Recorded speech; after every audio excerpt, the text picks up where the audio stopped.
Picture this, February 14th, 1893. Mexico City's most elegant neighborhood. Behind the wrought iron gates of a pink limestone mansion, three sisters are chained in a basement chamber, their screams echoing through stone walls, thick enough to muffle the sound of systematic torture. The woman standing over them isn't some deranged peasant or street criminal. She's Guadalupe Bejarano, widow, philanthropist, the Archbishop's favorite charitable donor. For 6 years, she has perfected the art of breaking human souls while maintaining the facade of Christian virtue. Tonight, that facade crumbles forever. You think you know evil? You think monsters announce themselves with obvious signs? You're wrong. The most dangerous predators wear silk dresses to Sunday Mass, donate to orphanages, and earn praise from society's most respected leaders. They understand that respectability is the perfect camouflage for unspeakable acts. Guadalupe Bejarano proved that evil doesn't lurk in dark alleys. It thrives in drawing rooms, hides behind charity work, and uses social standing as a hunting license.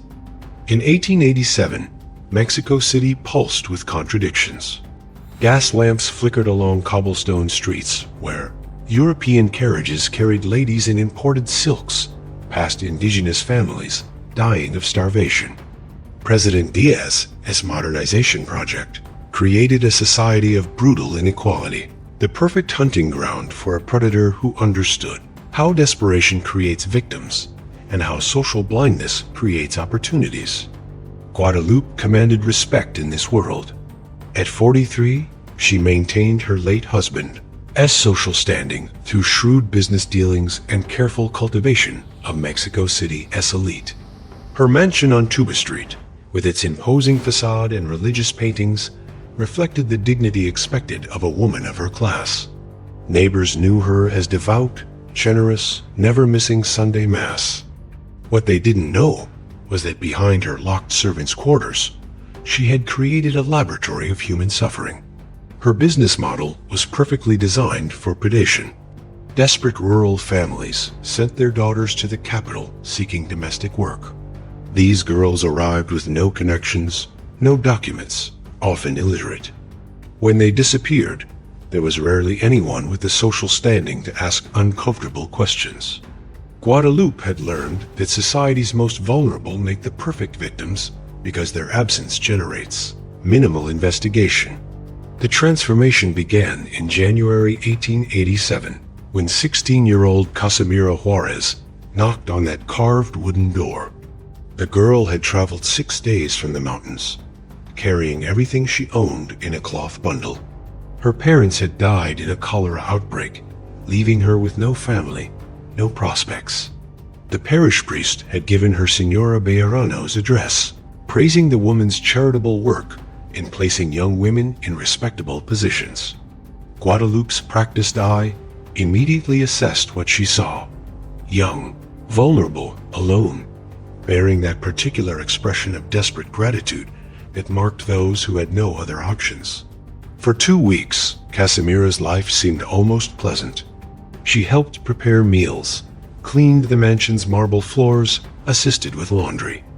But Guadalupe was studying her with scientific precision, cataloging every aspect of the girl's behavior, how she reacted to criticism, what made her afraid, how much physical discomfort she could endure before tears appeared.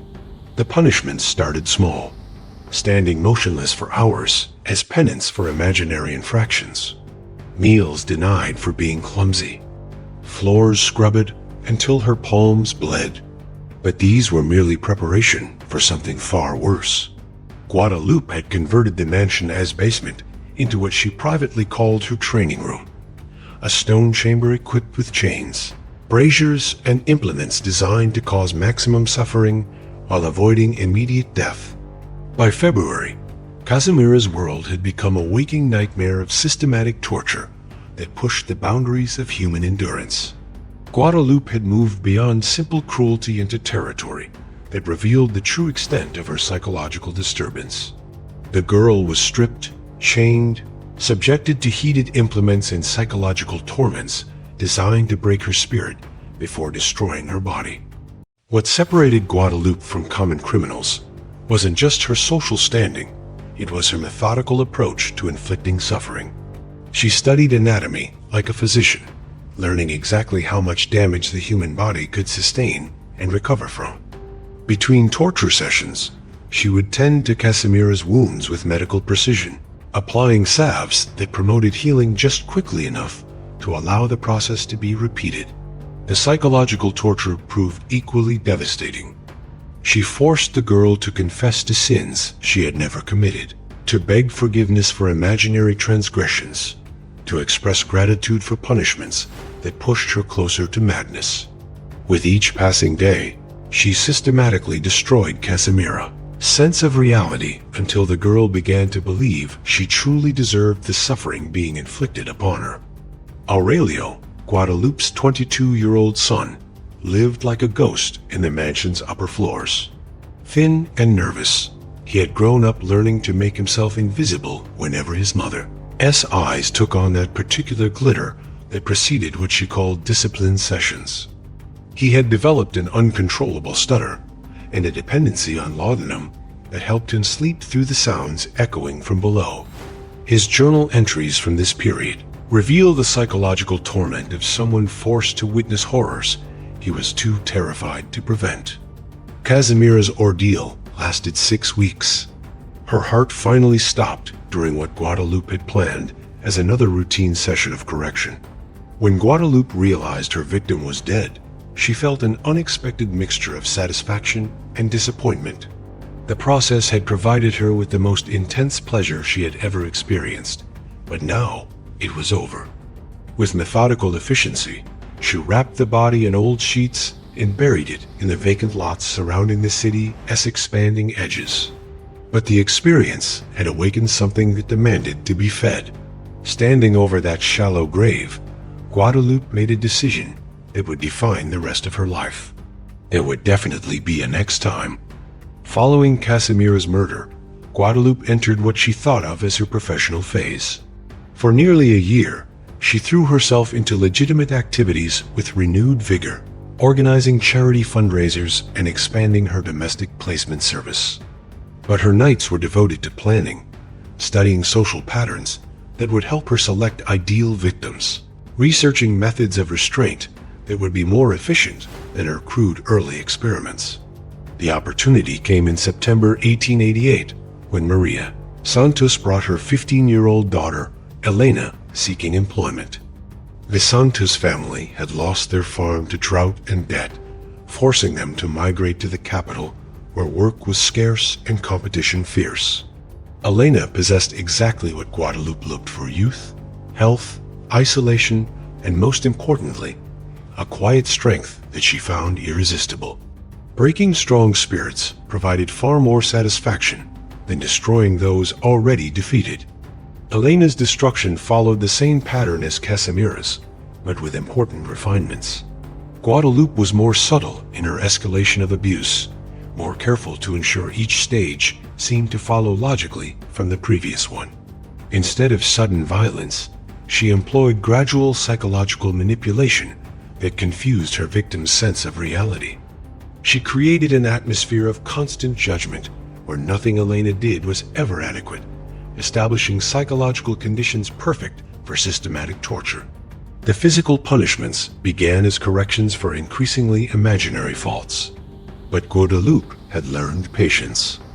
She allowed days or weeks between escalations, giving Elena time to adjust to each new level of abuse before introducing the next. This methodical approach prevented the girl from recognizing the overall pattern until she was too psychologically damaged to resist effectively. By December 1888, Elena had been transformed from a healthy country girl into a hollow-eyed shadow who flinched at every sound. Guadalupe had perfected her techniques during months of preparation, developing methods more sophisticated and prolonged than anything she had inflicted on Casimira. Her final ordeal lasted 3 days, a carefully choreographed performance with each act, building upon the previous one's devastation. When Elena finally died, Guadalupe felt frustration rather than satisfaction. The anticipation had been so carefully built the progression so meticulously planned that the premature ending felt like artistic failure. But she had learned valuable lessons about pacing and methodology. Her next victims would benefit from these improvements. If you're feeling that chill down your spine right now, that recognition that evil can hide behind any respectable facade, then you understand the true horror of this story. Share this video with someone who needs to hear this dark truth. Hit that like button to support our investigation into history's forgotten monsters. And if you think Guadalupe's story couldn't get worse, you're about to discover just how wrong you can be. The period between Elena Santos' murder in 1888 and Guadalupe's next killings in 1892 represented the apex of her criminal sophistication. She had learned to control her impulses, channeling homicidal urges into careful planning while maintaining a public facade that grew more convincing each year. During this time, she established herself as Mexico City's most prominent charitable figure, earning praise from the Archbishop himself, and contributing so generously to church projects that accusations against her would seem not just unlikely, but sacrilegious. But beneath this carefully maintained surface, Guadalupe was planning her most ambitious project, yet the simultaneous captivity and torture of multiple victims, a scenario that would allow her to explore new dimensions of psychological manipulation and physical suffering. The opportunity came in spring 1892, when Esperanza Vega brought her two younger sisters to Mexico City seeking domestic positions. Their family had been destroyed by crop failure and political violence, leaving 19-year-old Esperanza responsible for her sister's survival. Guadalupe interviewed all three girls with the careful attention of someone evaluating precious acquisitions. Esperanza was tall and strong with determined dignity that Guadalupe found irresistible. Carmen, 17, was quieter and more frightened, while 15-year-old Rosa displayed quick intelligence that suggested she might organize resistance if not properly managed. "I can certainly use all three of you," Guadalupe told them with maternal warmth that had become her most effective deception tool. What she didn't tell them was that she had been developing techniques that would turn family bonds into instruments of torture rather than sources of strength. The basement chamber had been extensively modified during her years of planning. New restraint devices, medical instruments for controlled pain infliction, and most importantly, positioning that allowed each victim to witness the other's suffering. This arrangement multiplied psychological impact exponentially while providing multiple sources of stimulation during each session. For the first month, all three sisters were treated with apparent kindness, adequate food, reasonable work assignments, even occasional afternoons off. This false security was crucial to Guadalupe's strategy. She needed victims to develop emotional attachments before systematically destroying everything they valued. The psychological manipulation began subtly, introducing divisions between sisters, creating competition for privileges, fostering resentment where there had been solidarity. By June 1892, Guadalupe had successfully isolated each sister psychologically while maintaining their physical proximity. They shared quarters, but no longer trusted each other completely, each believing she might be failing to meet standards her sisters somehow achieved. This was when Guadalupe introduced them to the basement room, maintaining the pretense that this was household instruction while demonstrating the chamber's capabilities to relatively minor punishments, brief applications of heated implements, controlled near-drowning, carefully measured electrical shocks. But the true horror lay in forcing victims to witness each other's torture. Within weeks, the sisters had been transformed from a united family into isolated individuals who would compete desperately for slight reductions in torment, even if it meant accepting increased suffering for their siblings. Esperanza, as eldest, suffered additional torment of feeling responsible for bringing her sisters to this fate. Guadalupe exploited this ruthlessly, creating psychological mazes with no exit where every choice led to greater pain. Every gesture of love became a weapon for inflicting additional suffering. By late 1892, Even Guadalupe's considerable skill at maintaining appearances was strained by her activity's intensity. The systematic torture of 3 victims required enormous time and energy, leaving her frequently exhausted and occasionally careless. She had started talking to herself about techniques and improvements, lost weight dramatically, and sometimes forgot to maintain the grooming central to her public image. Most disturbing, she began inviting Aurelio to observe her work, suggesting his education had been incomplete without exposure to human nature's realities. The crisis that would expose her crimes began New Year's Day 1893, when a routine visit from Father Miguel Herrera nearly resulted in discovery. The priest had come to deliver charitable contribution receipts, but his visit coincided with an extended basement session. Sounds echoing through the house were too loud and obviously distressing to explain as normal household activities. Though Guadalupe's explanation about a delirious servant temporarily satisfied him, his suspicions had been aroused. Father Herrera began making subtle inquiries among parishioners about the Bejarano household. What he learned troubled him deeply. Neighbors reporting increasingly disturbing sounds, the smell of burning flesh drifting from windows, complete absence of young servants supposedly living there.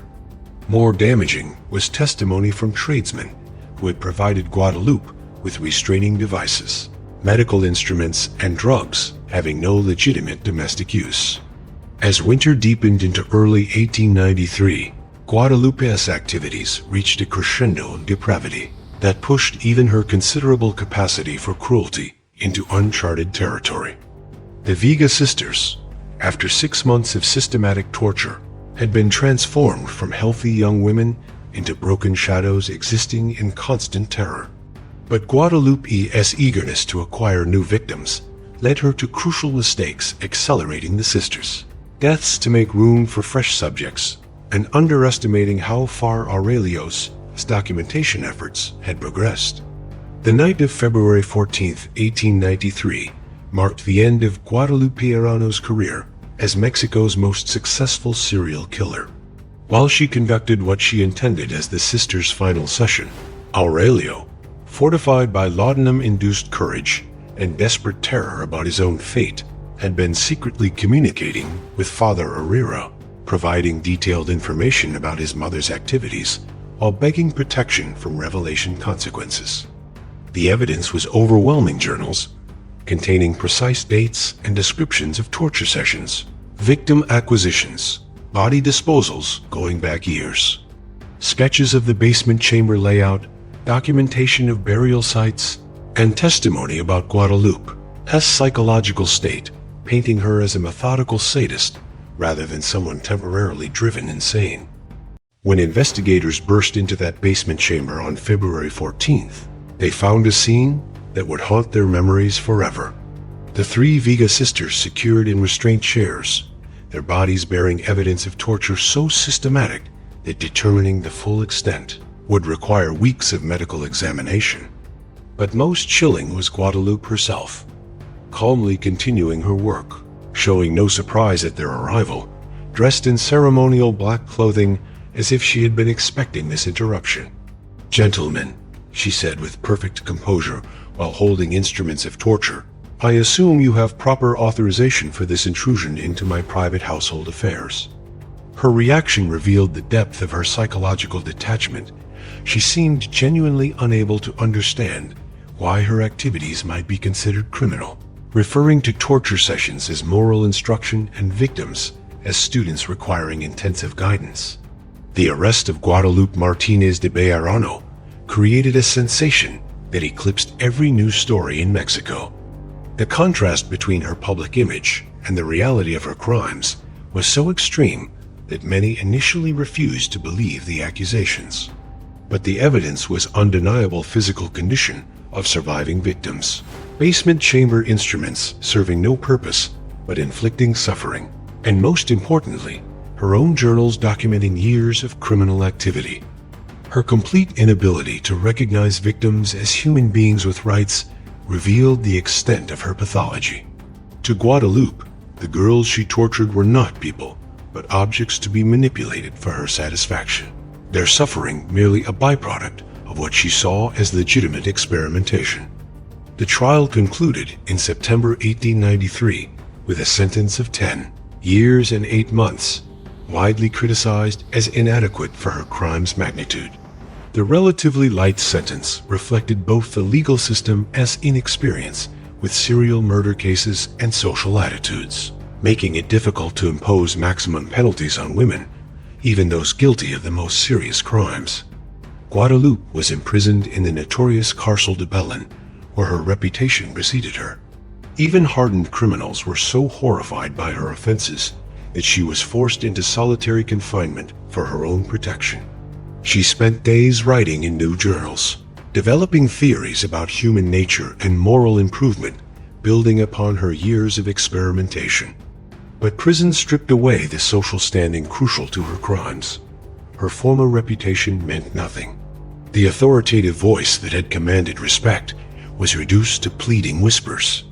The isolation that had allowed her torture sessions became unbearable, punishment for someone who had always defined herself through controlling others. She died in her cell during winter 1895, just 2 years into her sentence. Official cause was pneumonia, but officials privately acknowledged she had been found with injuries consistent with assault by other inmates. No investigation was conducted. Even in death, she was accorded no more respect than she had shown her victims. This mystery reveals that evil rarely announces itself with dramatic gestures. Instead, it hides behind respectability, operates within systems of trust, and exploits society's reluctance to believe monsters can wear familiar faces.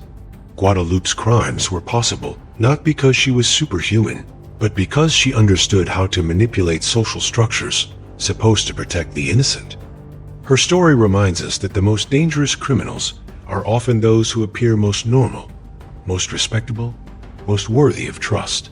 They count on our reluctance to believe people we admire could be capable of unthinkable acts, using that reluctance as camouflage for predatory behavior. Type hidden darkness twice in the comments if you recognize that evil can hide behind any respectable mask. Share your thoughts about how society can better protect its most vulnerable members from predators who exploit trust and social standing. If you're fascinated by these dark revelations about humanity's capacity for hidden evil, subscribe and hit that notification bell for more stories that expose the shadows history tried to forget.